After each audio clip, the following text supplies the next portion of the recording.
Tian voulait voir les berges de la Seine, mais lorsqu'il est arrivé à Paris, des berges de la Seine on ne voyait presque rien. Une promenade qu'il a pourtant savourée avec toute la lucidité nécessaire, car pour un visa refusé, c'est sa venue en France elle-même qui a failli tomber à l'eau. Quant à son film, il est sorti par petits morceaux de Chine pour échapper à la censure, et Tian ne l'a vu terminer qu'une fois arrivé à Tokyo.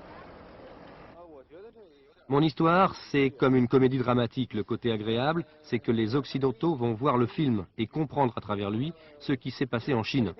Le drame, c'est que j'ai fait ce film pour les Chinois et qu'ils ne le verront pas.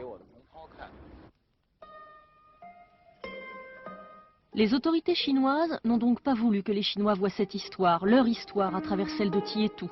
Dans les années 50, sa famille disparaît peu à peu dans les camps, victime de la répression politique. Un film simple sur des gens simples, ballottés au gré des changements d'orientation politique de leurs dirigeants.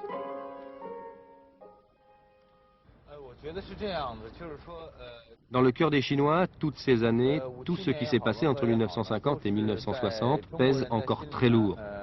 Mais certains en parlent à leurs enfants, d'autres pas. Bien sûr, c'est l'époque de nos parents. Les gens encaissaient, supportaient ce qui se passait sans rien faire. Ils n'osaient pas se révolter, ils ne le pouvaient pas.